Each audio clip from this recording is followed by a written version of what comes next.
Bonjour, bonjour. Je vous ai laissé la dernière fois après cette abominable affaire Lindbergh qui nous avait tous tant bouleversés. Dans les mois qui suivirent, la vie reprit son cours au petit plaisir. Mais nous sentions que le monde était en grand déséquilibre car la crise économique internationale avait des conséquences absolument désastreuses sur les populations.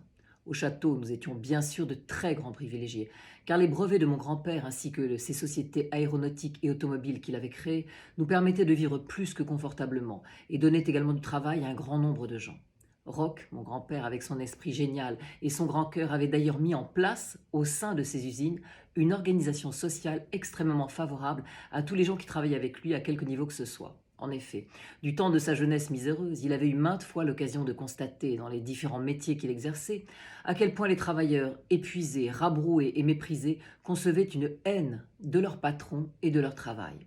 C'est pourquoi, dès qu'il avait eu les moyens d'embaucher ses premiers ouvriers et employés, il avait instauré des horaires et des conditions de travail qui leur permettaient de profiter de leur famille et de se détendre suffisamment pour être en bonne forme et ne pas prendre leur labeur en grippe.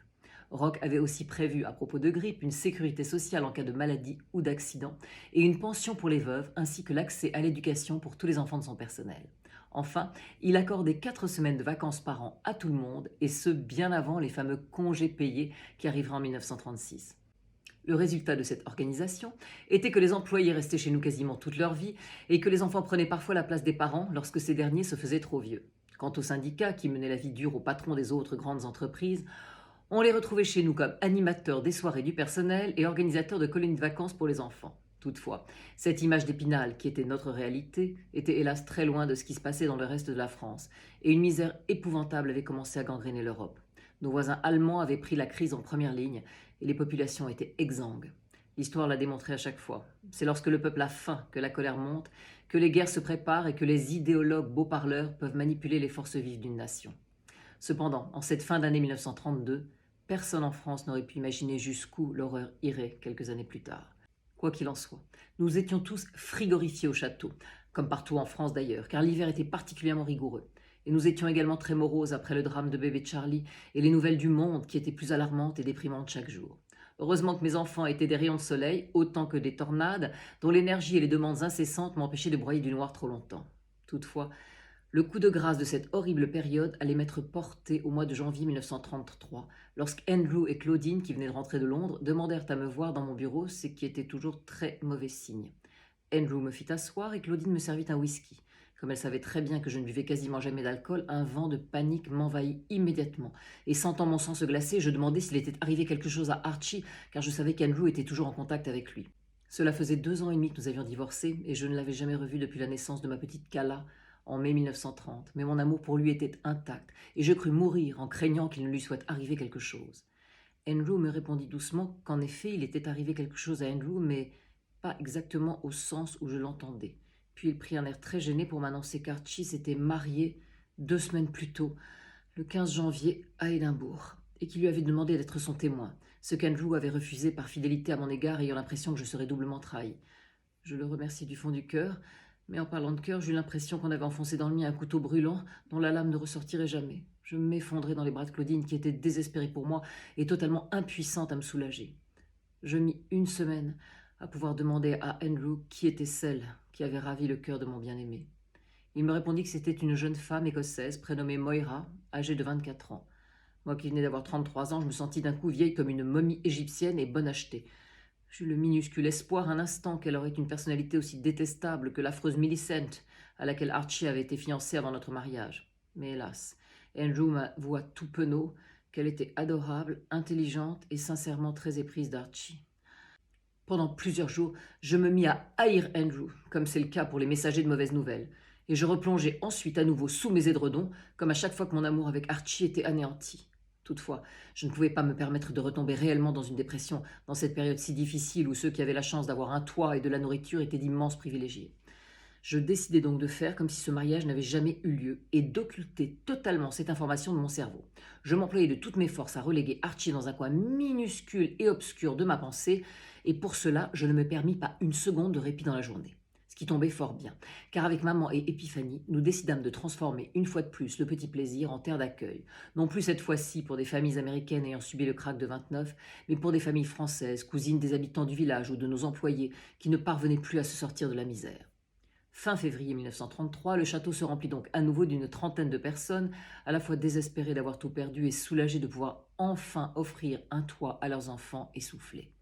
J'aurais voulu accueillir tellement plus de familles, mais raisonnablement, nous ne pouvions pas faire davantage, car cela mobilisait toute notre énergie et grevait terriblement notre budget de fonctionnement. À cette même époque, ma petite Saskia, qui avait 6 ans et demi, devait donner son premier récital de piano, car mon artiste en herbe était devenue, sous la houlette de ma mère, une très bonne musicienne, dont la grâce, aussi bien avec un clavier qu'avec des chaussons de danse, nous enchantait. Sergueï, son papa, avait donc rappliqué Dardar pour assister au premier pas de concertiste de sa fille. Il était accompagné de son cher Fabio, et cette fois-ci, il m'avait demandé s'il pouvait amener avec eux un cousin de ce dernier, prénommé Amadeo. Ce cousin, au prénom béni des dieux, devait présenter l'une de ses inventions au concours Lépine, durant la célèbre foire de Paris qui se tenait dans la capitale quelques semaines plus tard. Nous n'étions plus à une personne près au petit plaisir et j'acceptais évidemment de bonne grâce. Et c'est ainsi qu'un être totalement hors du commun, mélange entre un savant fou, un poète romantique et un musicien fantasque, fit son entrée dans nos vies, et particulièrement dans la mienne. Amadeo venait comme Fabio d'une famille vénitienne assez modeste et il avait très tôt manifesté de grands dons pour la musique, ainsi qu'un esprit totalement original et créatif. Ainsi, dès l'âge de 7 ans, écrivait-il en alternance de petits menuets et des équations mathématiques auxquelles personne chez lui ne comprenait rien.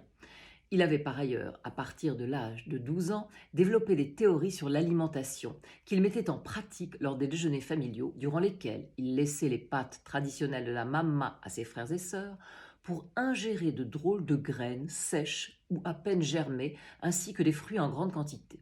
Il affirmait que ce régime était excellent pour ses neurones et, ma foi, devant ses prouesses intellectuelles et artistiques, le reste de la famille n'avait pu qu'accepter son originalité. Amadeo était un garçon adorable, qui même en étant un peu dans sa bulle, aimait sa famille par-dessus tout. Un drame vint cependant jeter un voile noir sur son existence lors de son 14e anniversaire. Le jeune homme avait pris place à bord d'un autocar, en compagnie de ses parents, ainsi que de ses 2 frères et de sa sœur, pour aller rendre visite à des cousins à Gênes. Soudain, le chauffeur du car, voulant éviter un camion qui faisait une embardée en sens inverse, versa brutalement dans le fossé et fit plusieurs tonneaux d'une violence inouïe. Lorsqu'Amadeo ouvrit les yeux après le choc et reprit ses esprits, il réalisa qu'il n'avait plus de parents, ni de frères, mais seulement une petite sœur de 10 ans, Antonella. Les 2 jeunes orphelins furent confiés à un oncle fermier de son état qui vivait dans la campagne romaine. L'homme était bien brave, mais incapable d'accepter l'univers hors du commun du jeune garçon ainsi que son esprit si brillant. Amadeo aurait pu quitter l'oncle et la ferme pour rejoindre une grande ville et étudier la musique ou les mathématiques. Cependant, il était viscéralement attaché à sa sœur Antonella, qu'il ne voulait abandonner sous aucun prétexte. Il fut donc contraint de travailler à la ferme jusqu'à l'âge de 22 ans, laissant son esprit créer comme un fou pendant qu'il labourait ou nourrissait les vaches, et ne dormant pas de la nuit tant il imaginait des touches de piano sur la vieille table en bois et les mélodies qui pourraient en sortir. Ce ne fut qu'après le mariage d'Antonella, à l'âge de 18 ans avec un instituteur, qu'Amadeo s'autorisa à quitter la campagne pour essayer enfin de vivre en accord avec ce qu'il était profondément. Lorsque je fis sa connaissance au Petit Plaisir en 1933, il avait 30 ans, soit 3 ans de moins que moi, et il avait passé les 8 dernières années à composer des pages de musique et à inventer en parallèle, comme mon grand-père, toutes sortes d'objets, pour la plupart bien trop en avance sur leur temps et qui ne trouvaient pas preneur. Amadeo vivait en donnant des cours de mathématiques ou de composition musicale, et il se préoccupait si peu des conventions de son apparence qu'il ressemblait à un savant fou, avec les cheveux en bataille, des chaussettes dépareillées et des cravates dénouées en permanence. Il était totalement inconscient du charme adorable qu'il dégageait, avec ses yeux clairs, aussi innocents que ceux d'un enfant, et son sourire à faire fondre l'iceberg du Titanic. Rocky fut fascinant en une seconde et ne le lâcha plus. Il avait enfin trouvé un esprit aussi original que le sien, et ils n'avaient même pas besoin de se parler tous les 2 pour se comprendre. Toute la famille l'adopta immédiatement, et même Sidonie en cuisine se mit en 4 pour trouver les drôles de graines qui sont bonnes pour les cellules grises de monsieur Amadeo. De mon côté, je le trouvais irrésistiblement touchant, et il déclenchait en moi une envie de le protéger, sans connotation sexuelle, non, mais plutôt comme une mère qui aurait envie de le prendre sous son aile, même si ce petit garçon était fort bien bâti. Épiphanie, elle, revivait avec les idées créatrices d'Amadeo les débuts de son mariage avec Roch et tous les brevets qu'elle avait déposés, pleine d'espoir qu'un jour les inventions de son époux verraient le jour. Et comme avec mon grand-père, elle prit les choses en main avec Amadeo, lui ordonnant de mettre au propre tout ce qu'il avait inventé et de le classer, et de donner le plus de détails possible pour chacune des inventions. Il se plia aux ordres de ma grand-mère, n'osant aller contre sa volonté légendaire, et au bout de 2 semaines, Épiphanie avait trié, ordonné et mis en forme l'ensemble des projets de notre génie. Puis, elle s'en était allée déposer les brevets au ministère de l'Intérieur afin de protéger les créations d'Amadeo qui nous enchantaient chaque soir lorsqu'il nous les faisait découvrir. Il voulait présenter la dernière invention en date au fameux concours Lépine. Ce concours avait été créé en 1909 par le préfet de police Lépine, initialement pour protéger les fabricants de jouets des contrefaçons et des ventes à la sauvette de jouets de mauvaise qualité. En organisant une compétition du meilleur jouet, Lépine avait su stimuler l'ensemble des participants et remis à l'honneur l'extrême qualité des créateurs français. Puis le concours s'était intégré à la grande foire de Paris qui se tenait une fois par an dans la capitale. Et il s'était étendu aux inventions diverses dans les domaines des articles de ménage, de quincaillerie, de sport, enfin quasiment de tout ce qui permettait à chacun de se faciliter la vie quotidienne avec des objets inventés à cet effet.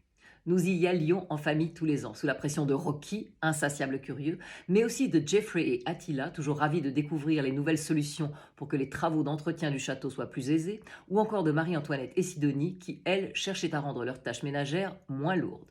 Pour mes enfants, c'était une sortie vénérée, car elle leur permettait d'admirer les derniers jouets à la mode, ce qui les rendait fous de bonheur. Bref, nous étions des familiers de ce concours que nous attendions avec plaisir. Mais cette fois-ci, bien entendu, nous étions encore plus impliqués, car Amadeo présentait une drôle d'invention qui, si elle n'était pas dénuée de bon sens, semblait tout de même un peu loufoque. En effet, depuis l'accident d'autocar qui avait coûté la vie aux siens, notre inventeur était resté très sensible à l'insécurité des automobiles et autres engins roulants.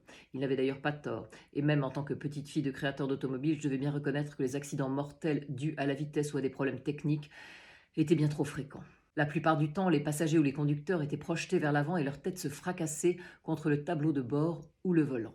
Amadeo avait donc eu l'idée d'un système de ballon plié sur le tableau de bord précisément et relié à la pédale de frein.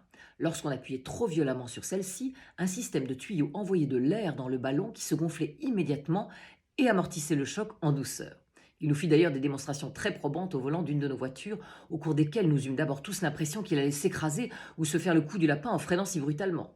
Ce qui me fit réaliser d'ailleurs que je n'avais pas du tout envie qu'il soit défiguré, mais sur ce point glissant. Au moment critique de l'impact, comme par magie, le ballon se gonflait en un clin d'œil et la tête se posait dessus comme sur un oreiller.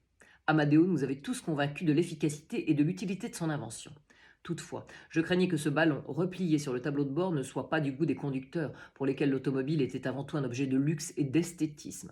Quoi qu'il en soit, c'est en grand nombre que nous allâmes tous assister au concours Lépine le jour dit pour soutenir Amadeo et son ballon automobile. Cet Amadeo allait décidément nous réserver bien des surprises. Oui, Archie? Ah non, hein, pas de crise de jalousie. Je vous rappelle que vous étiez mariés. Non, il n'y a pas de mais. Non mais. Bon, je vais lui dire ce que je pense. Je vous dis à très vite pour la suite de mes aventures.